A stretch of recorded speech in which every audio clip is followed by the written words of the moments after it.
कोई कहता है कि ये संगठन केवल हिंदुओं की बात करता है, तो कोई कहता है कि ये संगठन मुस्लिमों के खिलाफ है, तो कोई तो यहां तक कह देता है कि ये संगठन भारत के ही खिलाफ है। जी हां, आप सही समझ रहे हैं, हम बात कर रहे हैं इस संसार के सबसे बड़े स्वयंसेवी संगठन यानी आरएसएस की।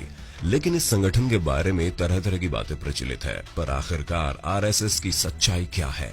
आपके सामने फैक्ट्स रखने से पहले हम आपको बता दें कि हम किसी भी धर्म या संगठन के पक्षधर नहीं हैं। हम केवल आपके सामने आज कुछ फैक्ट्स रखेंगे जिनके आधार पर आपको तय करना है कि आरएसएस के बारे में सही क्या है और गलत क्या है।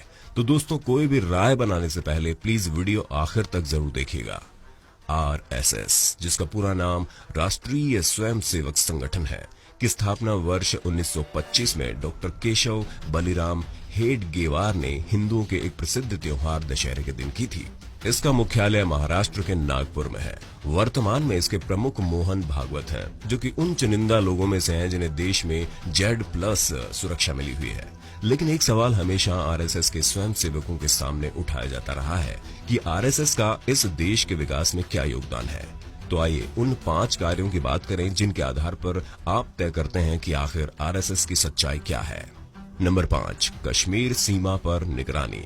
आरएसएस की एक मुख्य उपलब्धि रही है कि उसने 1947 में आजादी के बाद से ही भारत पाकिस्तान की सीमा पर बिना किसी ट्रेनिंग के ही निगरानी रखने का काम किया। आश्चर्य भरी बात तो यह है कि ये काम उस समय ना तो भारत के प्रधानमंत्री नेहरू कर रहे थे और ना ही स्वतंत्र कश्मीर के महाराजा हरि सिंह। लेकिन आरएसएस के स्वयंसेवक इसके बावजूद सीमा पर मुस्तैदी से जमे रहे, और जब जब पाकिस्तानी सेना के जवानों ने सीमा लांघने की कोशिश की तो आरएसएस के स्वयंसेवकों ने जमकर न केवल लोहा लिया, बल्कि भारतीय सैनिकों के साथ कई ने तो भारत मां की सीमा की रखवाली करते हुए अपने प्राण तक न्यौछावर कर दिए। केवल यही नहीं, जब भारत पाकिस्तान के विभाजन से दंगे भड़के और उस समय नेहरू सरकार को कुछ नहीं सूझ रहा था, तो ऐसे में आरएसएस ने ही पहल करते हुए पाकिस्तान से जान बचाकर भागे हुए शरणार्थियों के लिए देश में 3000 से ज्यादा राहत शिविर लगाए। इन शरणार्थियों में न केवल हिंदू थे बल्कि मुस्लिम भी थे। नंबर 4, 1962 का भारत चीन युद्ध। 1962 का जिक्र आते ही हमारे चेहरे के सामने भारत चीन का युद्ध आ जाता है, जिसमें भारत की पराजय हुई थी। लेकिन इस युद्ध में आरएसएस के स्वयंसेवक भारतीय सेना की सहायता के लिए देश भर से जिस प्रकार से सीमा पर पहुंचे थे, उसे पूरे देश में सराहा गया था। वहां गए स्वयंसेवकों ने उस समय सैनिक मार्गों की सुरक्षा, प्रशासन की सहायता सामग्री को जरूरतमंदों तक पहुंचाने आदि में विशेष सहायता की थी।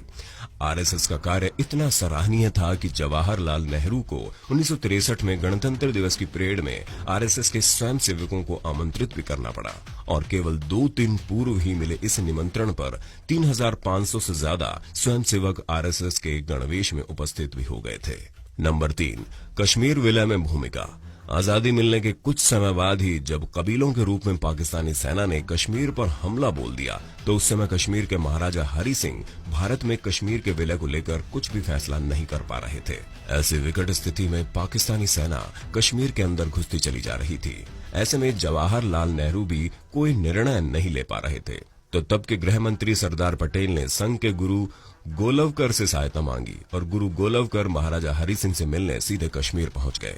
उनके समझाने के बाद ही महाराजा हरि सिंह ने कश्मीर का विलय भारत में कराने हेतु प्रस्ताव राजधानी दिल्ली भेजा। तो इस तरह कश्मीर विलय में भी संघ की भूमिका स्पष्ट रूप से देखने को मिलती है। नंबर 2, 1965 के युद्ध में कानून व्यवस्था संभाली। पाकिस्तान से युद्ध के समय लाल बहादुर शास्त्री को भी संघ याद आया था। शास्त्री जी ने कानून व्यवस्था की स्थिति संभालने में मदद लेने और दिल्ली का यातायात नियंत्रण अपने हाथ में लेने का आग्रह आरएसएस से किया, ताकि इन कार्यों से मुक्त किए गए पुलिस कर्मियों को सेना की मदद में लगाया जा सके। घायल जवानों के लिए सबसे पहले रक्तदान करने वाले भी संघ के स्वयंसेवक ही थे। युद्ध के दौरान कश्मीर की हवाई पट्टियों से बर्फ हटाने का काम भी संघ के स्वयंसेवकों ने किया था। नंबर 1, आपातकाल। 1975 से 1977 के बीच आपातकाल के खिलाफ संघर्ष और जनता पार्टी के गठन तक में संघ की भूमिका की याद अब भी कई लोगों के लिए ताजा है। सत्याग्रह में हजारों स्वयंसेवकों की गिरफ्तारी के बाद संघ के कार्यकर्ताओं ने भूमिगत रहकर आंदोलन चलाना शुरू किया। आपातकाल के खिलाफ पोस्टर सड़कों पर चिपकाना, जनता को सूचनाएं देना और जेलों में बंद विभिन्न राजनीतिक कार्यकर्ताओं नेताओं के बीच संवाद सूत्र का काम संघ कार्यकर्ताओं ने संभाला। जब लगभग सारे ही नेता जेलों में बंद थे, तब सारे दलों का विलय कराकर जनता पार्टी का गठन करवाने की कोशिशें संघ की ही मदद से चल सकी थी।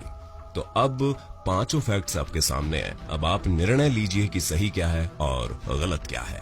हमें कमेंट में जरूर बताइएगा अब आप आरएसएस के बारे में क्या सोचते हैं।